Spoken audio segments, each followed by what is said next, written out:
Iran और Israel युद्ध के बीच स्टेट ऑफ हॉर्मुज की चर्चा हो रही है। कहा जा रहा है कि इससे आने वाले समय में मुसीबत बढ़ सकती है। इजरायल ने जो चिंगारी छोड़ी है उससे पूरा अरब आपस में लड़कर खाक हो जाएगा। वहीं ये भी कहा जा रहा है कि क्या इसका असर भारत और दुनिया पर भी होगा। क्या तेल के खेल से जीत जाएगा ईरान, या फिर इजरायल ईरान को तोड़कर एक नया गाजा बना देगा। इजरायल और ईरान के बीच बढ़ते तनाव ने अब पूरी दुनिया के सामने एक नई चुनौती खड़ी कर दी है।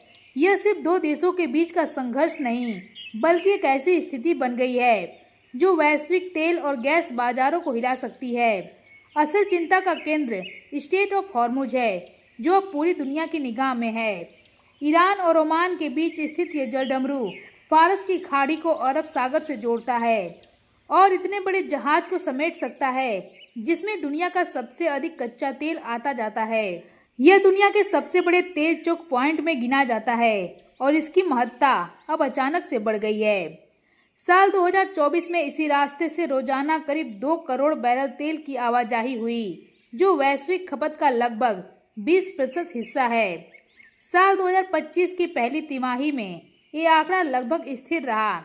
इससे स्पष्ट है कि एक छोटी सी रुकावट भी विश्व स्तर पर तेल संकट खड़ा कर सकती है।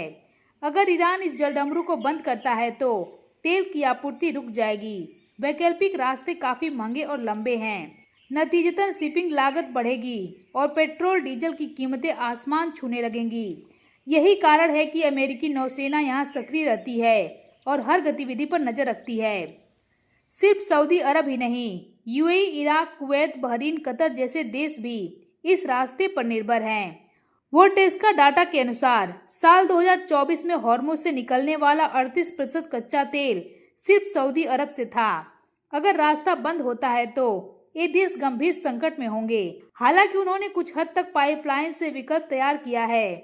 सऊदी और यूएई मिलकर हॉर्मुज के विकल्प के रूप में प्रतिदिन 26 लाख बैरल तेल भेजने की क्षमता रखते हैं, लेकिन यह अभी भी कुल जरूरत का छोटा हिस्सा ही कवर कर सकता है। इसलिए कोई भी व्यवधान संपूर्ण वैश्विक बाजार को झटका दे सकता है। ईरान का इस जलडमरू पर स्पष्ट प्रभाव है, क्योंकि 8 द्वीपों में से 7 पर उसका कब्जा है। ईरान की नौसेना चाबहार और बंदर अब्बास जैसे ठिकानों से इस रास्ते की निगरानी करती है। ईरान को जलडमरू मध्य बंद करने की धमकी देते ही उसे कई आंतरिक और बाहरी मजबूरियों का सामना करना पड़ रहा है। सबसे बड़ा उदाहरण चीन है, जो ईरान का सबसे बड़ा तेल ग्राहक है।